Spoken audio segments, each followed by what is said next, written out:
entender os impactos da PEC da blindagem e o que ela revela sobre o cenário político, nós vamos conversar agora com o Fábio Zambelli, que é analista político e diretor de Public Affairs do Grupo Impress. Seja bem-vindo, Zambelli. Boa tarde para você. Boa tarde, muito obrigado pelo convite.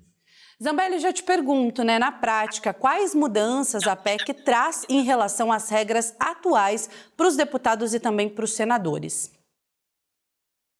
Basicamente, os parlamentares agora estão reconstruindo um arcabouço legal que existia antes de 2001. Né?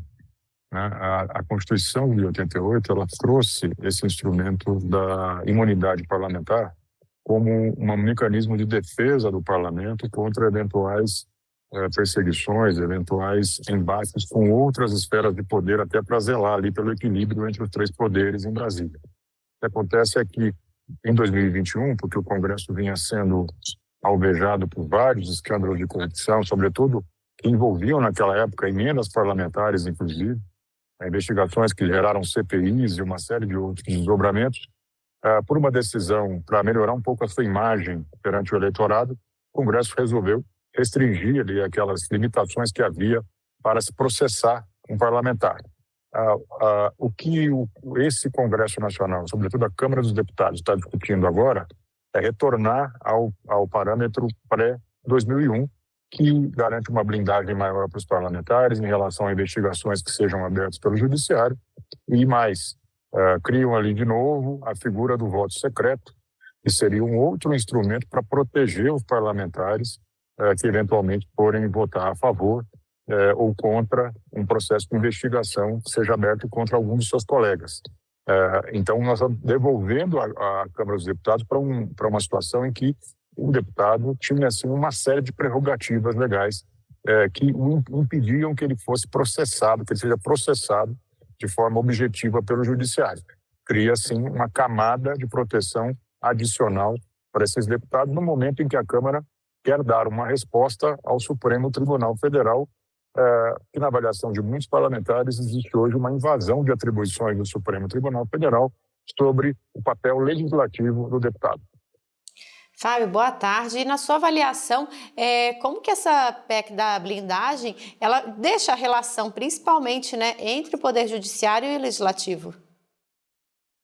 Sim, você tocou num ponto fundamental, que é uma PEC que é uma resposta do Legislativo ao Judiciário. Nós temos uma série de questões que o Judiciário tem decidido recentemente que impactam os parlamentares. A principal delas é o destino das emendas parlamentares de comissão e emendas de relatoria, que foram instrumentos considerados inconstitucionais pelo Supremo Tribunal Federal já há cerca de 2 anos, e de lá para cá não existe uma solução jurídica para o pagamento dessas emendas. Né?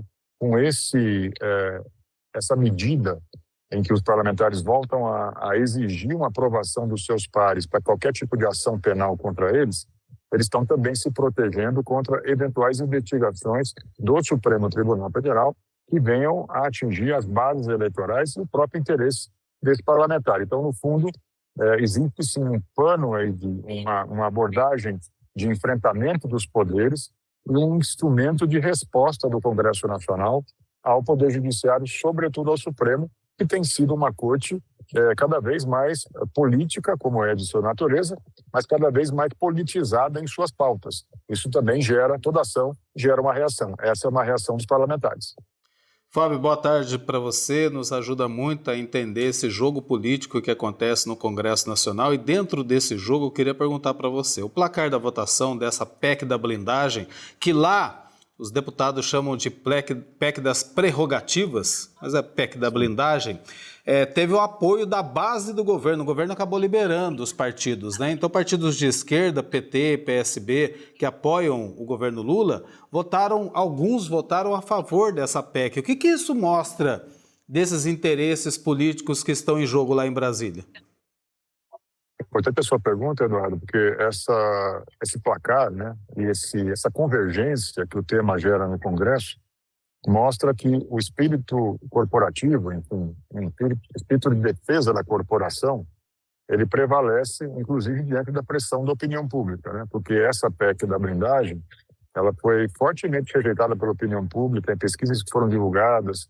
Há 2 semanas, o Congresso retirou esse tema da pauta, já estava pronto para ser votado exatamente porque havia uma comoção ali nas redes sociais contra a PEC da blindagem, mas, no fundo, quando o tema volta à baila, os partidos se unem em torno dessa defesa dos interesses corporativos, né? E, nesse caso, é uma defesa que não tem viés ideológico, né? Esquerda, direita, centro. Eu diria que até o placar ele não expressa o tamanho da convergência desse tema no Congresso. Muita gente votou contra, porque estava preocupado em aparecer nas redes sociais como um parlamentar, né, contra os interesses do povo, né, e acabou se expondo publicamente contra, mas, no fundo, muitos parlamentares com os quais eu conversei disseram ser a favor da matéria, mas ficaram um pouco constrangidos em votar. Então, o placar real dessa matéria na Câmara é muito maior do que esses 350 votos que apareceram ontem, né? Infelizmente, né? E agora vamos ver o que o Senado decide. Fábio, muito obrigada pela sua participação aqui com a gente no TJ Aparecida. Seja sempre bem-vindo. Muito obrigado. Só para dizer sobre o Senado, você me perguntou, mas eu queria dar o pitaco aqui. O Senado é uma casa muito diferente da Câmara. Tem muitos outros interesses ali que dominam a pauta do Senado. E eu diria que existe hoje uma atração mais intensa para o tema na Câmara do que no Senado. Então, é bem provável que no Senado a discussão tenha outro rumo. Perfeito, vamos aguardar então. Obrigada. Abraço, obrigado, Boa tarde Fábio. para você.